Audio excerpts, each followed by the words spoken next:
नवंबर पाकिस्तानी अदाकारा वीना मलिक ने कहा है कि जो बंदा चाय के साथ बिस्कुट नहीं देता वो इस्तीफ़ा क्या देगा। समाजी राब्ते की वेबसाइट ट्विटर पर अपोजिशन की जानब से वज़ीर-ए-आज़म इमरान खान से इस्तीफ़े के मुतालबे पर अपने रद्द-ए-अमल में वीना मलिक ने कहा कि जो बंदा चाय के साथ बिस्कुट नहीं देता लगता नहीं कि वो अपोजिशन के मुतालबे पर इस्तीफ़ा देगा। AFP के मुताबिक उन्होंने कहा कि अमन के लिए जंग, इंसाफ के लिए जुल्म, मुआशी है कि मौलाना ने 2 दिन की मोहलत अपने लिए ली है। आइंदा 48 घंटे में ये लोग मुशावरत करेंगे।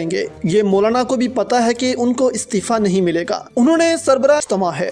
ये इज्तिमा पूरी दुनिया पर वाज़िया कर रहा है कि पाकिस्तान पर हुकूमत का हक अवाम का है, किसी अदारे को मुसल्लत होने का हक नहीं।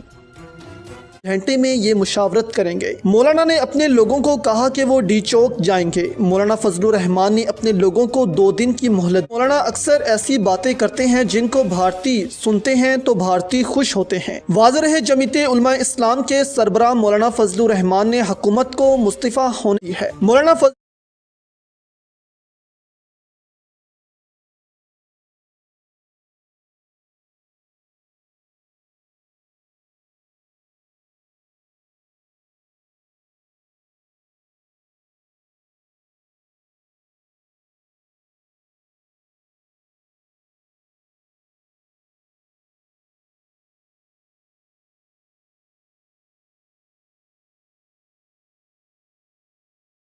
रहमान ने हुकूमत से अभी कोई राब्ता नहीं किया, ना ही उन्होंने अपने मुतालबात सामने रखे हैं। ये मौलाना को भी पता है कि उनको इस्तीफा नहीं मिलेगा। उन्होंने कहा कि ना चाहते हैं वो हमारी बात सुन ले। 2 दिन में इस्तीफा नहीं दिया तो आइंदा का लाहिया अमल देंगे। हुकूमत को जाना होगा। हम मजीद सब्र तहम्मुल का मुजाहिरा नहीं कर सकते। उन्होंने आज आज़ादी मार्च के इज्तिमा से खिताब करते हुए कहा कि आज यहाँ किसी एक पार्टी का इज्तिमा नहीं, एक जमात या एक तंजीम मौजूद है, बल्कि ये पाकिस्तानी कौम और अवाम हैं तो भारतीय खुश होते हैं। वाज़ेह रहे जमीयत उलमा इस्लाम के सरबराह मौलाना फजलुर रहमान ने हुकूमत को मुस्तफ़ा होने के लिए 2 दिन की मोहलत दे दी है। उन्होंने कहा कि हम जिनको मुँह के लिए गुर्बत और बेदारी के लिए लाइल्मी और जमहूरियत के लिए आज़ादी मार्च तजाद के सिवा कुछ नहीं। पाकिस्तान में मुस्तरद किए जाने वाले अफराद के लिए कहीं भी कोई जगह नहीं। मुतल्लिका हकाम के लिए अपना सर जोड़ने का बेहतरीन वक्त है और मुतल्लिका वज़ारतें बताएं कि इस सिलसिले में क्या इक़दाम किए जा रहे हैं।